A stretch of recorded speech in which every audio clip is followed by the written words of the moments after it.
Oggi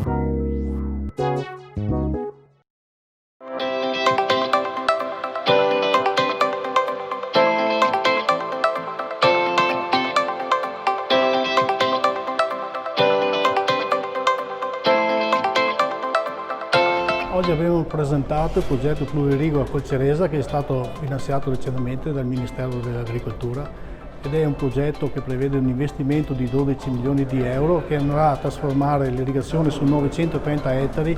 nei comuni di Colceresa, Breganze, Schiavon e Sandrigo. Il Consorzio si è attivato negli ultimi anni a presentare progetti per la trasformazione irrigua perché c'è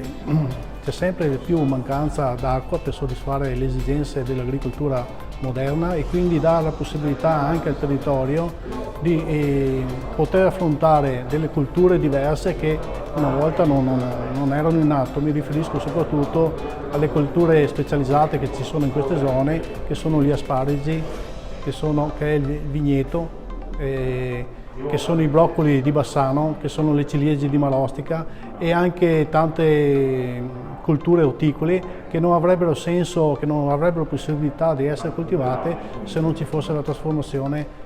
con l'irrigazione a pioggia. Questo impianto prende l'acqua dal fiume Brenta, in particolare da una tubazione già esistente che parte da Bassano del Grappa in località marchigiane e attraverso una serie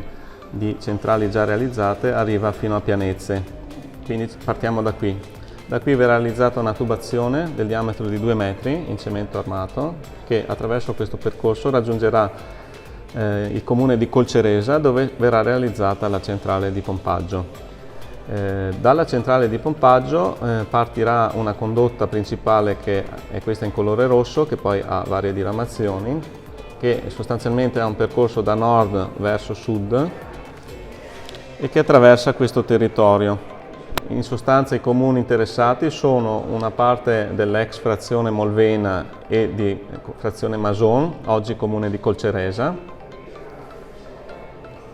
Poi si arriva in comune di Schiavon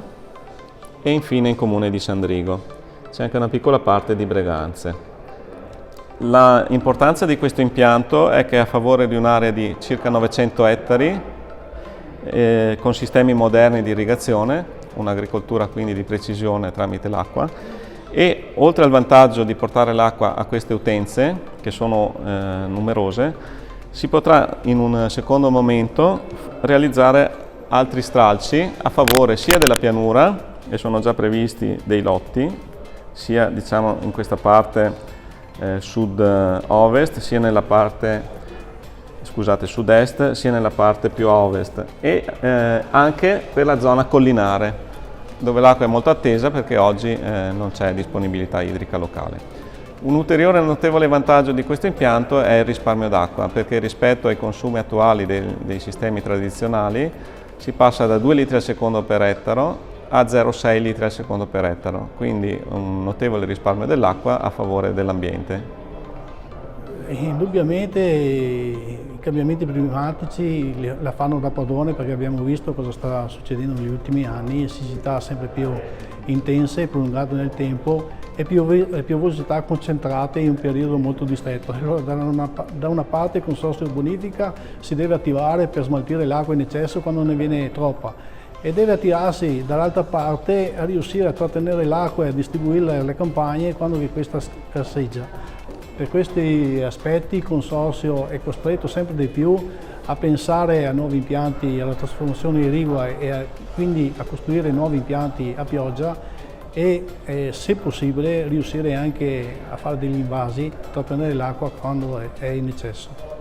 Questi contributi che arrivano prima sulla parte ad ovest del territorio, l'altro sulla parte bassanese, diciamo, sono degli interventi che da anni, da molti anni stavamo aspettando. Abbiamo lavorato in sinergia con tutti i comuni limitrofi del territorio bassanese in particolar modo, che io rappresentavo all'interno del Consorzio, adesso rappresento la Regione all'interno del CDA del Consorzio, lavorando con il Ministero dell'Ambiente nella scorsa legislatura, e siamo riusciti a portare a casa questi 8 più 12 milioni di contributi per questa attività un'attività importante soprattutto per quanto riguarda la cultura un po' particolare, tipo l'asparago del Bassano, è un aspetto importantissimo questo tipo di irrigazione diversa, soprattutto per quanto importante in questo momento perché come sappiamo nella dispersione dell'acqua è una cosa importante l'irrigazione a pioggia, ma soprattutto anche per la qualità di irrigazione, perché naturalmente